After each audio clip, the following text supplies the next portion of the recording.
하나님 말씀 보겠습니다. 요한복음 12장 12절에서 19절까지입니다.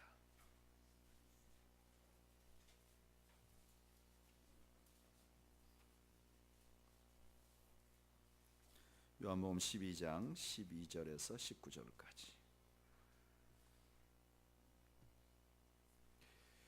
하나님 말씀 교독하겠습니다. 그 이튿날에는 명절에 온 큰 무리가 예수께서 예루살렘으로 오신다는 것을 듣고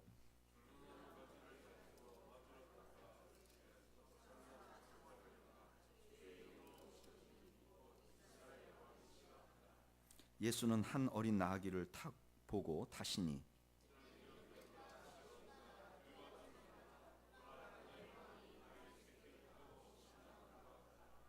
제자들은 처음에 이 일을 깨닫지 못하였다가 예수께서 영광을 얻으신 후에야 이것이 예수께 대하여 기록된 것임과 사람들이 예수께 이같이 한 것임이 생각났더라.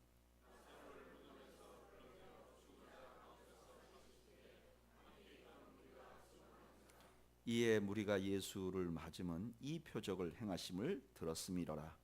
바리새인들이 서로 말하되 볼지어다 너희 하는 일이 쓸데없다. 보라 온 세상이 그를 따르는도다 하니라. 아멘. 기도하겠습니다. 하나님 우리 아버지 은혜 감사합니다. 늘 부족하고 연약한 저희들을 주님 사랑해 주셔서 그 은혜 그 사랑만 생각하면 주님 그저 우리 입에서 감사밖에 나올 수 없는 참으로 부족한 저희들을 늘 하나님의 은총 가운데 지켜주심을 감사합니다. 일주일 동안 살면서 수많은 죄를 지은 더러운 우리의 입술을 통해서 부족한 찬양을 올리는데도 불구하고 저희들을 예배자로 불러주시고 기뻐해 주셔서 감사합니다.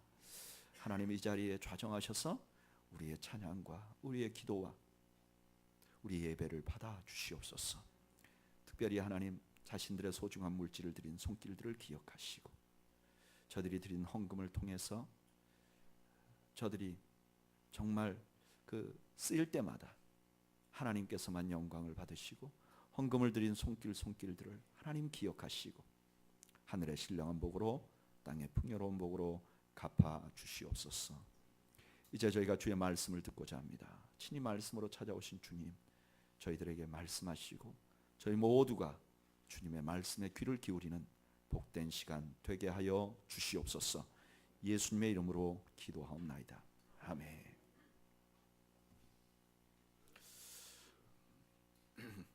보통은 남자들보다 여자들이 유행에 민감하고 또 여성들의 복장이 남성들의 복장에 비해서 유행을 빨리 타고 또 유행 변화가 쉽게 느껴집니다.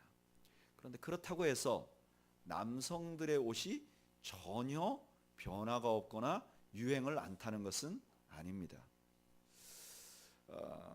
넥타이가 넓어졌다 좁아졌다 또 옷이 양복이 딱 맞았다가 좀 넉넉하게 입었다가 제 눈에 요즘 젊은 남자들의 양복을 보면 이 발목까지 짤록하고 그 양복이 몸에 타이트하게 붙도록 이렇게 입는 것이 좀 이상합니다.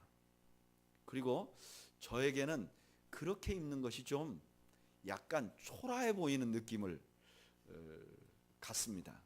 제가 왜 이런 생각을 갖게 됐냐면은 제가 맨 처음에 양복을 입은 것이 대학교 4학년 때 처음 교회에서 전도사 사역을 했댔습니다. 근데 양복이 없으니까 그때 성도 한 분이 양복을 한 벌 해 주셨습니다. 그래서 그 양복을 입고 6개월 동안 정확히 말하면 한 1년 정도 사역을 했습니다. 그 교회에서 전도사로.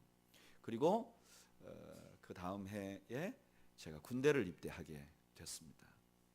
그래서 2년 6개월 정도, 2년 3개월 정도 군대 생활을 하고 제대를 했습니다. 근데 군 생활을 하는 동안 제가 살이 좀 많이 쪘습니다. 그래서 살이 쪄서 제대를 해서 다시 사역을 하는데 그 옛날 양복을 입으니까 요즘 유행하는 양복같이 보이는 거예요. 제가 그때 처음 알았어요. 이거 키가 안 커도 살이 찌면 이게 작아 보인다는 걸 그때 처음 알았어요. 바지는 어떻게 낑겨서 입으면 괜찮은데 이 웃두리가 이 양복 윗두리가 이렇게 손목이 나오도록 이렇게 아주 짤똑한 이 옷이 참 보기에 초라해 보였습니다. 그래서 설교할 때만 딱 입고 설교가 끝나면 바로 이 양복을 벗고 또 이렇게 교회까지 아침에 이렇게 가려면 지하철이나 버스를 타고 가야 되는데 저는 항상 양복 웃두리를 이렇게 팔에 감고 다녔습니다. 사람들은 저 사람 참 열이 많은가 보다 그렇게 생각했지만 저는 창피해서 그렇게 입었습니다. 저는 그 양복을 늘 미워했습니다. 특히 더 미운 거는 설교할 때는 예배만 드리고 설교할 때는 뭐 별 표시가 안 나니까 설교 딱 하고 내려오면 되는데 무슨 어디 근사한 식당에 가서 식사하는데 교육자를 초대해 놓으면요, 이거 참 그 외투를 이거 벗을 수도 없고 입을 수도 없고 이런 아주 이 작다는 거는 좀 저한테 좀 초라하다 그런 느낌을 줍니다. 근데 오늘 본문에 보면 예수님이 마치 작은 옷 입으신 분 같은 그런 모습을 우리가 볼 수가 있습니다. 좀 초라해 보이는 모습을 볼 수가 있습니다. 오늘 본문에 보면 이렇게 시작합니다. 그 이튿날 이렇게 시작합니다. 그때 예수님께서 예루살렘으로 들어오시는데 큰 무리가 모였다 그럽니다. 이때가 언제냐? 6월절 어간입니다. 예수님 당시에 예루살렘에 주민이 한 70만 명 살았다고 생각을 합니다. 그런데 이 6월절이 되면 보통 270만 명 정도가 그 6월절 잔치를 하기 위해서 6월절 제사를 드리기 위해서 모였다고 합니다. 그러니까 이 예루살렘이 바글바글한 겁니다. 그런데 그때 예수님께서 그 예루살렘으로 들어가는 거예요. 들어가니까 13절 다 같이 읽어볼까요? 시작. 종려나무 가지를 가지고 맞으러 나아가 외치되 호산나 찬송하리로다 주의 이름으로 오시는 이 곧 이스라엘의 왕이시여 하더라. 사람들이 그 270만 명이 다 예수님께 나와서 호산나 이렇게 외칩니다. 여기 호산나라는 말은 예수님 당시에는 만세 이런 뜻하고 똑같습니다. 그런데 이 원래 뜻은 더 깊은 의미가 있는 말이에요. 시편 118편 25절에 이 호산나라는 말이 나오는데 시편 118편 25절은 어떻게 시작되느냐? 여호와여 구하옵나니 이제 구원하소서. 여호와여 우리가 구하옵나니 이제 형통하게 하소서. 여기 구원하소서 하는 말이 호산나 이 말이거든요.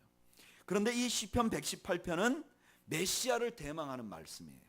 그러니까 지금 이 사람들이 뭐라고 말하는 호산나 하고 외치는 것은 만세하고 외치는 것과 더불어 예수님을 누구로 환영하느냐? 자기들을 구원할 메시아로 환영한단 말이에요. 그래서 이들이 뭐라 그러냐? 마지막 끝에 주의 이름으로 오시는 이 곧 이스라엘의 누구라는 거예요? 왕이시라는 거예요. 그러니까 지금 예수님이 280만 명의 환영을 받으면서 당신이 하나님이 보내신 왕입니다. 당신이 하나님이 보내신 왕입니다. 이렇게 막 축하와 축복을 받는 순간이에요. 얼마나 멋있습니까? 그런데 이렇게 많은 사람들이 환호하는데 예수님이 딱 들어갈 때는 좀 멋지게 들어가셔야 되잖아요. 뭘 타고 들어가시려면 백마를 타고 말이죠. 앞에는 빨간 주단을 깔고 그 다음에 뒤에 군사를 세우고 근사하게 들어가야 되는데 오늘 본문 14절 한번 읽어볼까요? 읽어보죠. 시작. 예수는 한 어린 나귀를 보고 타시니. 예수님 당시에 나귀는 보통 장사치들이 타던 짐승이에요. 왕이라고 불리우는 사람이 장사치가 타는 거를 타고 가는 거죠. 그런데 더 이상한 것은 예수님이 나귀는 나귀인데 무슨 나귀를 탄다 그러죠? 어린 나귀를 탄다 그래요. 여러분, 많은 학자들이 예수님의 그 실제 모습이 기골이 장대했다고 생각을 합니다. 요즘 이런 성화에 보면 예수님이 좀 야리하리하고 좀 작고 뭐 그렇게 좀 보이는데 실제 예수님의 모습을 이게 성경에 나와 있는 것을 상상하면서 그려보면 상당히 키가 크시고 또 이 체구가 크신 분일 거라고 우리가 상상을 합니다. 그런데 그렇게 크신 분이 나귀에 뭘 탄 거예요? 새끼를 탄 겁니다. 아마 예수님의 발이 질질질질 끌렸을 수도 있는 거예요. 너무 어울리지 않잖아요. 너무 초라하잖아요. 마치 돈 없는 전도사가 오래전에 입었던 양복 입어갖고 좀 초라해 보이듯이 예수님이 그런 모습을 가지고 이렇게 들어간단 말이에요. 근데 이 모습을 예수님이 어쩔 수 없어서 한 게 아니라, 이 예수님이 다른 마태복음에 보면 예수님이 나귀 2마리를 끌고 오는데 그 중에 어린 나귀를 선택하세요.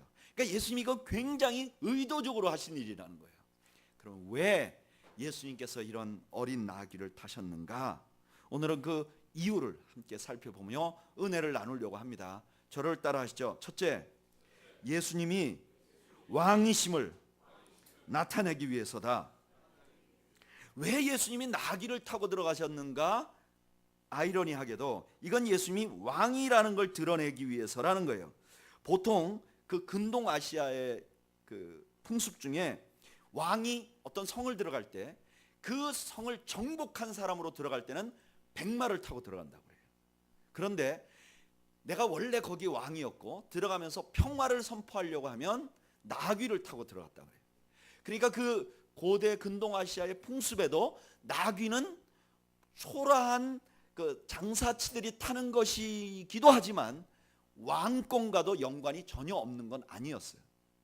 더군다나 성경을 배경으로 살고 있는 이 유대인들에게 나귀는 특별히 왕권, 메시아 왕권하고 매우 밀접한 관계가 있어요.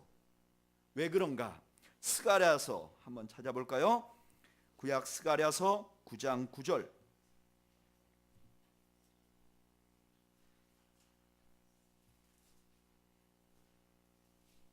스가랴서 9장 9절. 1320페이지. 여러분 이 9장 9절은 그냥 이렇게 좀 뭘 꼽아놓고 들으시면 좋겠습니다. 9장 9절.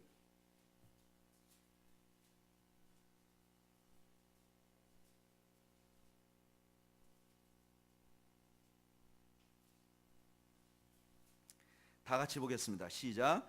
시온에 따라 크게 기뻐할지어다.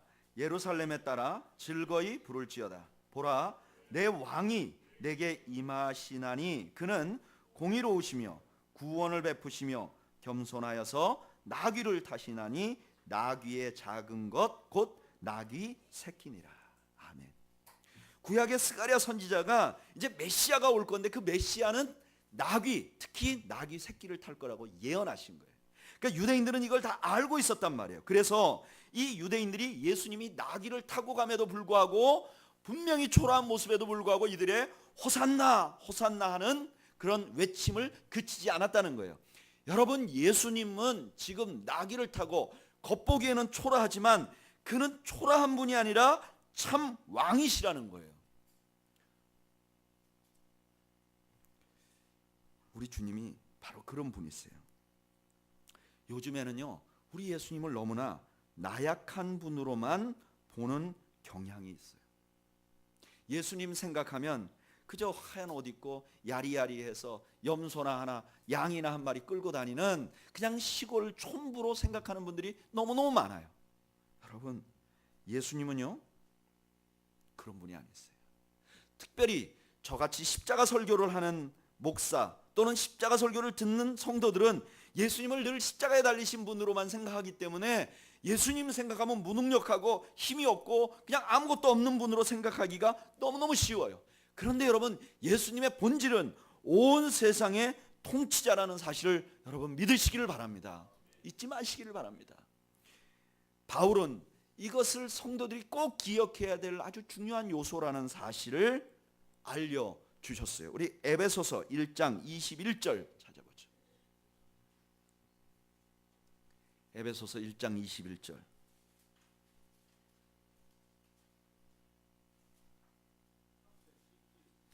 (311페이지) 에베소서 1장 21절.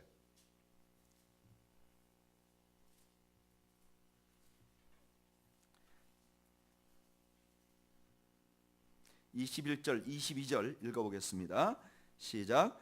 모든 통치와 권세와 능력과 주권과 이 세상뿐 아니라 모든 세상에 일컫는 모든 이름 위에 뛰어나게 하시고 또 만물을 그의 발 아래 복종하게 하시고 그를 만물 위에 교회의 머리로 삼으셨느니라. 아멘. 예수님은 누구시냐? 모든 통치와 권세와 능력과 주권과 이 세상뿐만 아니라 모든 세상에 일컫는 모든 이름 위에 뛰어나신 분이라는 거예요. 여러분 믿으십니까? 그렇다면 저는 여러분들이 그 예수님을 신뢰하시기 바랍니다.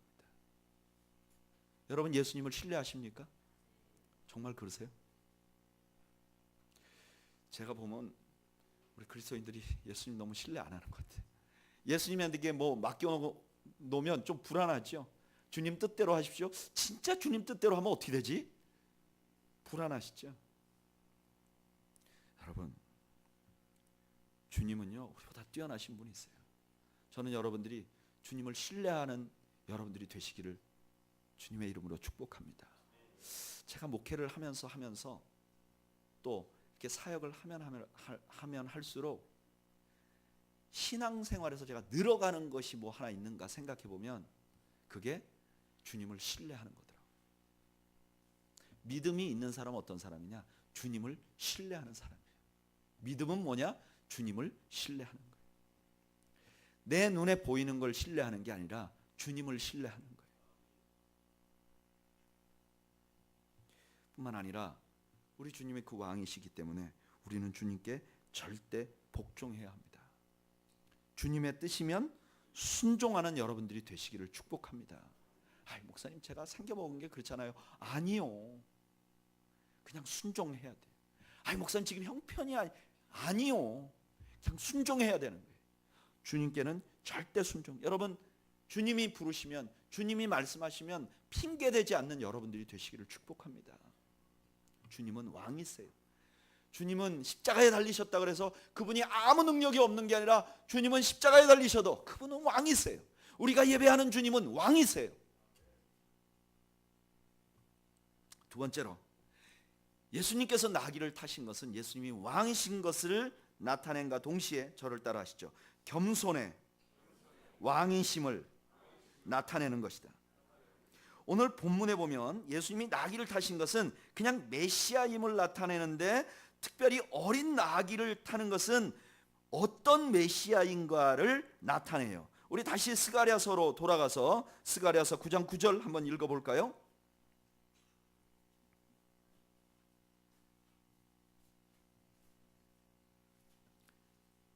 읽어보죠. 시작. 시온에 따라 크게 기뻐할지어다. 예루살렘에 따라 즐거이 부를지어다. 보라 내 왕이 내게 임하시나니 그는 공의로우시며 구원을 베푸시며 겸손하여서 나귀를 타시나니 나귀의 작은 것 곧 나귀 새끼니라. 예수님이 나귀를 타고 들어가는 것은 내가 너희들의 왕이야. 그러니까 너희들이 순종하고 나를 신뢰해야 돼. 그런데 나는 왕은 왕인데 다른 왕처럼 힘으로 군림하는 왕이 아니라 내가 겸손한 왕이야 라고 백성들에게 선포하는 것이에요. 우리가 따라가는 주님, 우리가 신뢰하는 그 주님은 그 왕권을 어떻게 유지하시는가? 겸손과 낮아짐을 통해서 유지하시는 거예요. 여러분 그런데 우리가 겸손하면 어떤 생각을 하죠? 보통 백화점에서 손님들이 들어오면 배꼽 인사하시는 분들, 겸손하면 말을 이 경상도 사람들 같지 않게 부드럽게 말하는 사람들, 겸손하면 얼굴을 늘 웃고 지내면서 다른 사람들에게 부담을 안 주는 분들, 이런 분들을 우리가 겸손하다고 생각하잖아요. 근데 예수님이 지금 보여주시는 어린 나귀를 타고 가면서 보여주시는 겸손은 그런 수준의 겸손이 아니에요. 요한은 예수님이 나귀를 타고 가시는 것이 단순한 그런 외적으로 보이는 겸손이 아니라는 것을 제자들이 알기를 원했어요. 요한의 복음서를 읽는 사람들이 알기를 원했어요. 그래서 오늘 본문을 보면 그냥 15절에서 끝나야 돼요. 예수님이 나귀 타고 들어갔어. 그거는 스가랴서 예언을 이룬 것이야. 그러고 끝나야 되는데 요한은 굳이 16절 말씀을 덧붙여요. 16절 한번 읽어볼까요? 16절에서 19절까지는 계속 덧붙인 말씀들이에요. 읽어보죠. 16절 시작. 제자들은 처음에 이 일을 깨닫지 못하였다가 예수께서 영광을 얻으신 후에야 이것이 예수께 대하여 기록된 것임과 사람들이 예수께 이같이 한 것임이 생각났더라. 아멘. 이게 무슨 의미인지 제자들도 이해를 못했어요. 그런데 예수님이 영광을 받으신 후에야 사람들이 이해했다는 거예요. 예수님이 영광을 받으신 것은 언제죠? 부활하시고 승천하시고라고 생각하잖아요. 23절 말씀 한번 읽어볼까요? 읽어보죠. 시작. 예수께서 대답하여 이르시되 인자가 영광을 얻을 때가 왔도다. 아멘. 여기 영광을 얻는다는 건 어떻게 하는 것을 의미하죠? 십자가로 가기 시작하는 거예요. 예수님에게 영광은 십자가를. 그러니까 제자들이 이 장면을 예수님의 십자가를 지나가고 나서야 이해할 수 있었다는 거예요. 이건 무슨 말이냐?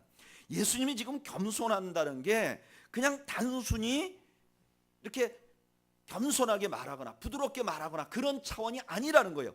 예수님의 겸손은 무엇인가? 그가 십자가에 죽으시는 것이라는 거예요. 원래 이 요한복음 12장은 처음부터 예수님의 죽음을 배경으로 하고 있어요. 12절에 이튿날이라는 말도 예수님의 장례를 준비한 향유 사건과 연관되어 있다는 걸 말해요. 그리고 오늘 본문이 시기적으로 6월절인데 어린 양이 죽는 날이에요. 그리고 지금 잘 아시다시피 이 사건 이후에 예수님이 죽음으로 가는 행진을 시작하세요. 지금 여기서 말하는 겸손이라는 건 그냥 내가 말 부드럽게 하는 정도가 아니라 아예 내가 죽어버리는 것임을 의미하는 거예요.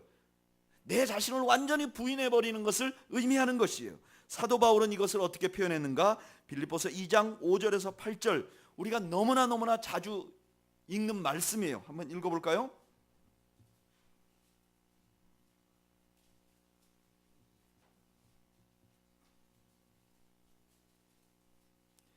읽어보죠. 빌립보서 2장 5절 읽어보겠습니다. 시작. 너희 안에 이 마음을 품으라. 곧 그리스도 예수의 마음이니 그는 근본 하나님의 본체시나 하나님과 동등됨을 취할 것으로 여기지 아니하시고 오히려 자기를 비워 종의 형체를 가지사 사람들과 같이 되셨고 사람의 모양으로 나타나사 자기를 낮추시고 죽기까지 복종하셨으니 곧 십자가에 죽으심이라. 예수님이 말씀하시는 겸손은 어디까지 가는 거예요? 자기를 죽는 데까지 가는 거예요. 여러분, 우리 예수님은 우리를 겸손으로 섬기는 겸손의 왕이고 겸손으로 왕이 되신 분인데 어디까지냐? 죽는 데까지라는 거예요. 그럼 우리가 이런 의문이 생기잖아요. 아니, 어떻게 죽는데 왕이 되냐 말이에요. 어떻게 죽는데 왕이 돼? 24절 이하가 어떻게 죽는데 왕이 되는지를 설명해줘요. 첫째, 우리 24절 말씀 한번 읽어보겠습니다. 읽어보죠. 시작. 내가 진실로 너희에게 이르노니 한 알의 밀이 땅에 떨어져 죽지 아니하면 한 알 그대로 있고 죽으면 많은 열매를 맺느니라. 왜 죽는 사람이 왕이 되고 죽음으로 왕이 되는가? 이유는 자기가 죽어야 뭐가 생기냐면 열매가 생기는 거예요. 자기가 죽어야 열매가 생기는 거예요. 세상은 이렇게 말해요. 아니야, 내가 살아서 이겨야 왕이 되는 거야. 내가 존재해야 되는 거야. 내가 빼앗아야 되는 거야. 내가 그를 눌러야 왕이 되는 거야. 그런데 이거는 세상의 속임수예요. 실제로 누구를 눌러서 절대로 열매가 생기지 않아요. 제가 어렸을 때 다녔던 교회에 부흥회가 열렸는데 이 부흥 강사로 오신 목사님이 대전에 유명한 깡패였대요. 목사님이 딱 왔는데 키는 한 요만해요.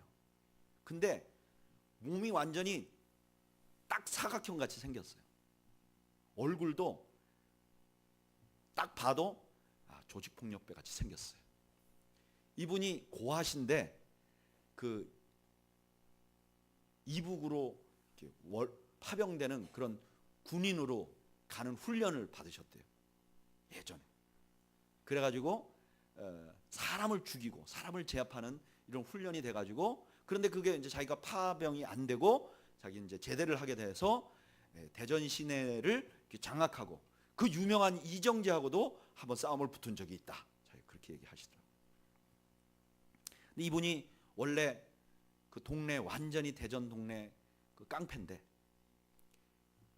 길 가다가 보니까 가다가 어느 날 우연히 아주 예쁜 아가씨를 하나 만난 거예요. 그래가지고 이 아가씨를 좋아하게 됐어요. 저걸 내 아내로 삼으면 좋겠다. 그래가지고 지나가는 아가씨를 납치를 했어요. 그래가지고 자기 집에 가두고 그냥 결혼했어요, 강제로.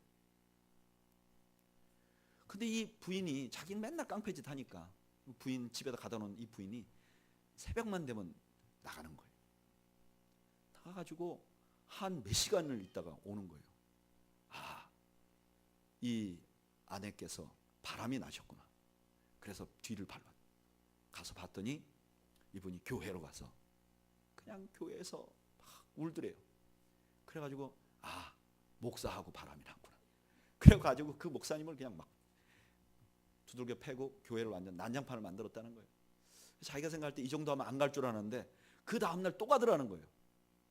그래서 이제는 목사를 패서 안 되고 이 여자분을 패야 되겠다, 이렇게 작정을 하고 가서 기도를 막 하는데 머리끄댕이를 확 새벽에 가서 잡아 당기려고 딱 갔다 보니까 이 부인이 울면서 기도를 하는데 자기를 위해서 기도를 하더라는 거예요. 그래서 이분이 이게 뭐가 있구나. 그래서 그 길로 조금씩 변화돼서 목사가 되신 거예요. 목회를 이제 신학교를 졸업하고 목회를 해야 되겠다. 근데 이 분이 설교하는데 이런 얘기를 하더라고요. 자기가 처음에 상가 2층에 그 교회를 개척했다는 거예요. 교회를 개척했는데 그 동네에 이 건달들이 지나가다가 밑에는 술집이고 그러니까 술 마시고 올라서 뭐 이렇게 난장판을 부리면 이 목사님이 가셔갖고 이제 몇 마디 하면 이제 이분이 완전히 장악이 되고, 그래서 목사님과 동시에 동네 건달들에게는 형님으로 이렇게 불림을 받으면서 목회를 하셨다는 거예요. 근데 어느 날 자기하고 비슷한 일이 또 벌어진 거예요. 자기 교회가 이제 그 상가에 있는데 어떤 여자 집사님이 와서 기도를 하는데 그 남편이 와가지고 막 목사 나와 그래가지고 불러다가 한 번은 제압을 해줬답니다. 그냥 그 다음부터 이 사람이 늘 형님 이렇게 부르다가 어느 날 이 사람이 술이 채갖고 깡패를 5분을 함께, 그 동네 유명한 깡패분을 5분을 몰고 와가지고 밑에서 술을 드시고 그 상가 2층에다 대놓고 온갖 욕설을 하고 목사가 뭐 하다 막 비방하고, 그러니까 이 목사님이 순간적으로 파자마를 입으시고 달려 내려와서 붕 한번 날라가지고 5명을 한 방에 다 쓰러뜨렸답니다. 그 간증을 하시는데 저와 더불어 그 교회에 있는 성도들이 다 박수 쳤어요. 무슨 영화 보는 것처럼 막 박수 쳤어요. 근데 그 목사님이 딱 그러고 나서 어떻게 됐는 줄 아냐? 다 관심 있잖아요. 그렇게 그 남편한테 맞고 교회 와서 울던 그 여자가 자기 남편 때렸다고 교회를 안 나오더래요. 그 하나밖에 없는 교인을 잊어버린 거예요. 그 다음에 동네에 저 목사가 깡패다 소문이 나가지고 교인이 한 명도 안 오더래요. 그래서 거기서 죽을 고생을 하다가 난지도에 가서 개척을 지금은 이제 다 바뀌었지만 그때 난지도에 가서 개척을 해서 난지도에 이 넝마주의와 함께 목회를 한다고, 그래서 그 교회에 와서 사역을 한 거예요. 제가 어렸을 때 그 얘기를 들었는데, 여러분, 제 앞에서는 열매가 안 생겨요. 박수는 쳤는데 기분은 시원했는데 이게 아니구나. 예수님 그렇게 말씀하시고, 너희들이 제 앞하면 열매가 될 것 같아? 아니야. 씨를 봐. 죽어야 열매 같은 게 생기는 거야. 그러니까 죽은 사람이 왕이 되는 게 맞는 거야 라고 말씀하시는 거예요. 여러분, 이거는 조금만 생각이 있는 사람은 다 알 수 있는 거예요. 오늘날 우리 대한민국이요, 전 세계에서 정말 유일한 국가예요. 가장 빈곤한 나라에서 이 중간 개발도상국을 뛰어넘는 세계 유일한 국가예요. 뿐만 아니라 민주주의도 독재 혹은 비민주주의에서 지금 정도의 민주주의 수준으로 오른 유일한 국가예요. 전 세계에서 경제와 민주화를 동시에 이룬 유일한 국가예요. 어떻게 우리가 경제를 이렇게 살렸죠? 제가 여러 번 말씀드리지만 뭐 어떤 대통령님이 잘하시고 또 어떤 뭐 정치인이 잘하시고 어떤 기업가가 잘하고, 저는 그런 분들도 다 잘하셨겠지만 40년 50년 전에 광부로 가서 거기서 돈 받은 것으로 한국에 달러 보내서 경제 시작하게 만든 그분들의 희생,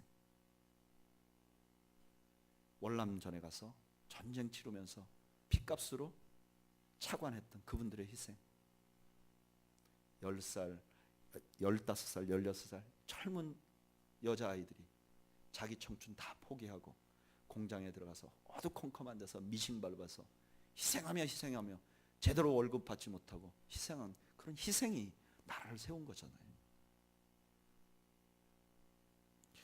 교회도 그래요. 교회도 번듯하게 서 있는 교회 보면 누가 뛰어난 사람이 뛰어나게 해서, 목사님이 잘해서, 장로님이 잘해서, 그게 돈 많은 사람이 뭘 잘해서, 절대 아닙니다. 거기 들어가 보면 희생한 사람이 있어서 교회가 아름답게 되는 거예요. 온누리교회 하용조 목사님이 그 목사님들 모임에서 이런 얘기를 하더라고요. 자기 교회가 그렇게 크지 않아요. 저도 한 번 예배 드려봤는데 그렇게 크지 않더라고요. 교인이 몇몇만 되는데 그 예배당은 제가 볼 때는 1,500명이나 들어갈라나 2,000명이나 들어가나, 이렇게 작아요. 그 주일날이 되면 7부 예배를 드리는 거예요, 여기가. 그러니까 막 그 건물에 막 사람들이 막 들어갔다 막 완전히 엉망이 된다. 근데 제일 엉망이 되는 데가 어디냐? 화장실. 생각해 보세요. 예배 시간 다 끝나면 우르르 나오는데 그 사람들이 막 줄 쫙 서서 있으니까 뭐 정리하고 이럴 수가 없는 거예요. 그런데 그 온누리 교회 그 화장실을 예배가 끝날 때마다 들어가서 깨끗이 청소하시는 권사님이 계시대요. 근데 이 권사님 놀랍게 걸음을 걷지 못하는 휠체어를 타는 권사님이라. 휠체어 타고 여자 화장실 기다리고 있다가 예배 딱 끝나고 사람들이 쫙 나오면 기다리고 있다가 다음 예배가 시작하면 쑥 들어가서 그 화장실을 다 닦아서 그 다음 사람이 예배 드릴 수 있도록 한다는 거예요. 그 사람이 없었으면 온누리교회 예배 드리러 안 온다는 거예요. 사람들이 화장실이 더러워서. 그러면서 그런 분의 희생이 있어서 온누리교회가 있는 거지, 내가 잘해서 온누리교회가 있는 것이 아니라고 말씀하세요. 여러분, 우리는 교회가 이렇게 아름답게 세워져 가는 것은 왜일까요? 무엇 때문일까요? 저는 여러분들 다 아시잖아요. 보이지 않는 곳에서 희생하는 희생. 이 희생이 열매를 만드는 거죠. 가정도 마찬가지예요. 가정에도 가족 구성원들 중에 누군가가 참으니까 가족이 되는 거예요.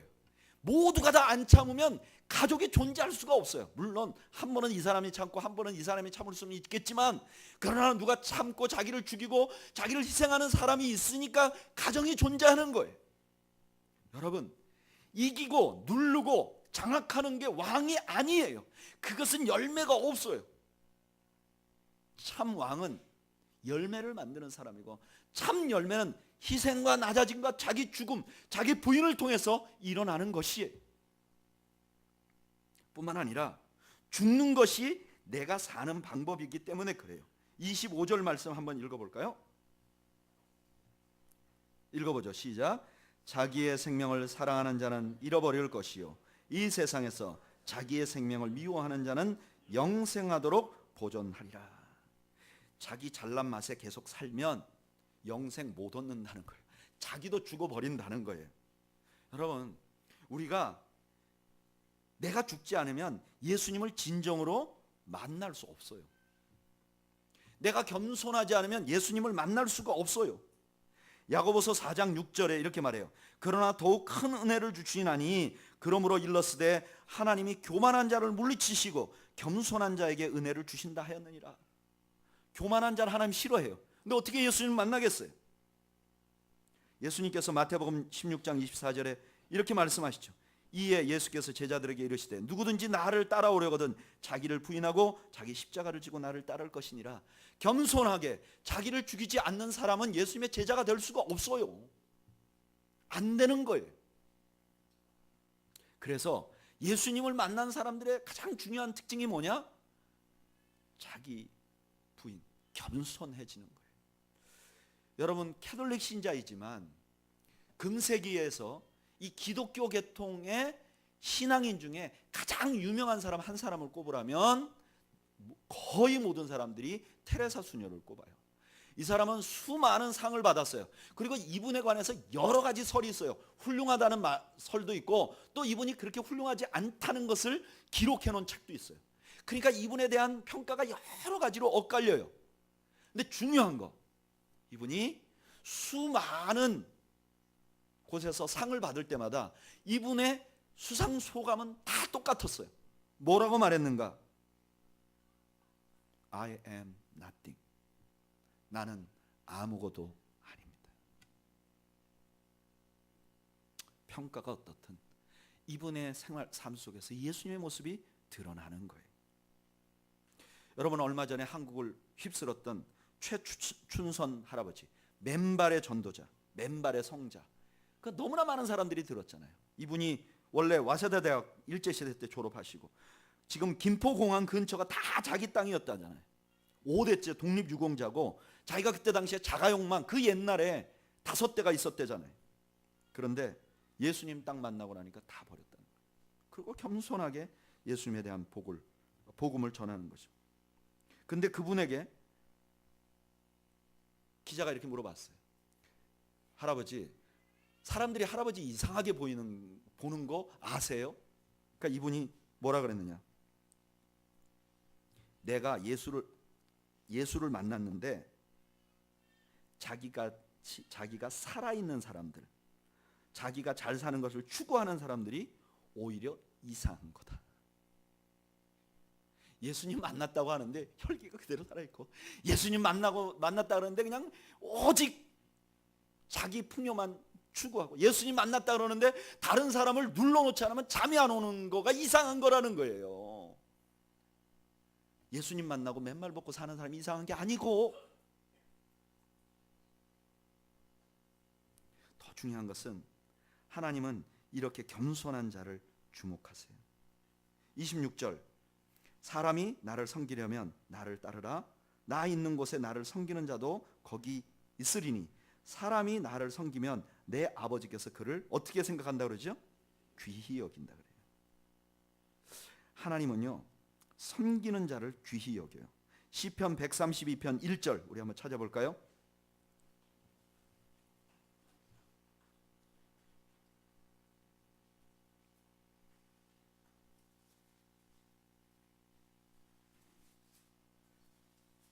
시편 132편 1절. 네? 900. 시편 132편 1절.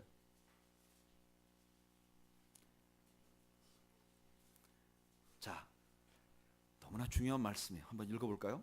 읽어보죠. 시작. 여호와여, 다윗을 위하여 그의 모든 겸손을 기억하소서. 아멘. 여러분, 생각해 보세요. 다윗이 누구예요? 다윗이요, 하나님을 위해서 찬양대를 조직했어요. 하나님을 위해서 성전을 지을 마음이 있었어요. 하나님을 위해서 골리앗하고 목숨을 걸고 싸웠던 사람이에요. 근데 뭐라고 말씀하시는가? 하나님이요, 다윗을 위하여 그의 모든 뭐를 기억하라고요? 겸손을 기억하소서. 하나님은 우리의 무언가 이룬 것을 기억하시는 게 아니라 우리가 얼마나 겸손했는 것을 기억하는 하나님이시라는 거예요. 여러분, 우리가 너무 착각해요. 우리의 왕이 백마 타고 오신 분이라고 착각하는 거예요. 우리의 왕은 겸손하게 나귀를 타신 분이에요. 여러분, 그 나귀를 타신 분은 자기와 똑같이 겸손한 것을 기억하신다는 거예요. 여러분, 교회가 크게 짓는 것을 하나님이 기억하는 게 아니에요. 내가 얼마나 큰 것을 드렸는가를 하나님이 기억하시는 분이 아니세요. 하나님은 만유의 만물을 다 소유하신 분이세요. 하나님은 어떤 분이시냐? 겸손한 것, 우리의 겸손을 기억하시는 하나님이세요. 여러분 이게 기독교예요. 이게 믿음이에요. 나를 비우고 겸손해지는 거, 겸비해지는 거. 이게 우리 주님이 기억하는 바라는 거예요. 여러분, 오늘 우리가 신뢰하고 우리가 따르는 우리 주님은 겸손으로 왕권을 가지시고 자기를 부인함으로 왕권을 쟁취하신 참 왕이세요. 우리는 그분을 섬기는 거예요. 주님께서 여러분들의 삶에 무엇을 기억하실 거예요? 아니, 반대로 우리는 주님이 기억할 만한 어떤 일을 하셨는가요? 혹시 저는 너무나 안타까운 게 너무나 많은 열심 있는 신실하게 보이는 크리스천들이 주님이 관심이 없는데 투자하고 애쓰고 주님이 관심을 갖고 있는 그 부분에 빈곤한 것을 너무 많이 봅니다. 저는 여러분들 모두가 세상 사람들이 볼 때는 이해 못하지만 적어도 주님이 보실 때는 우리의 겸손과 희생과 자아 죽음이 여러분들의 인생의 바구니 안에 가득한 축복을 누리시기를 주님의 이름으로 축복합니다. 우리 한번 이 시간 눈을 감고 기도해 볼